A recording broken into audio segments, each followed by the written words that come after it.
Innovation sur la ligne aérienne Paris-Saïgon. Pour la première fois, Air France vient de mettre en service un Constellation qui assurera désormais la liaison France-Indochine en 32h40. On comprendra mieux l'immense progrès ainsi réalisé en se souvenant qu'en 1939 encore, il fallait 5 jours et demi aux avions de ligne pour accomplir le même trajet. Et il était juste qu'à l'occasion de ce premier voyage, Madame Noguès, veuve du pionnier de la ligne, fut à l'honneur à l'arrivée en terre d'Indochine.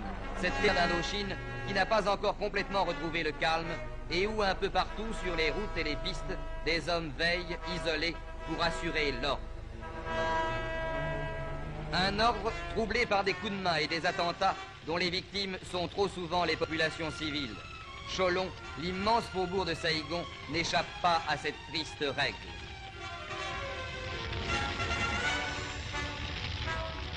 Nuit et jour, des patrouilles sillonnent le Mékong, surveillant ses rives à l'aspect pacifique et ces villages qui semblent endormis dans la chaleur tropicale avant qu'un coup de feu parti on ne sait d'où ne vienne les tirer de leur torpeur.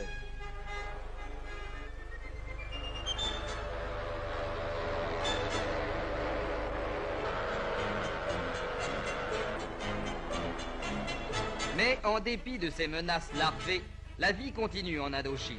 Et Cholon, la ville chinoise qui borde et prolonge Saïgon, a conservé toute sa vitalité. Les artisans de la rue, caractéristiques de la vie extrême-orientale, poursuivent leurs activités.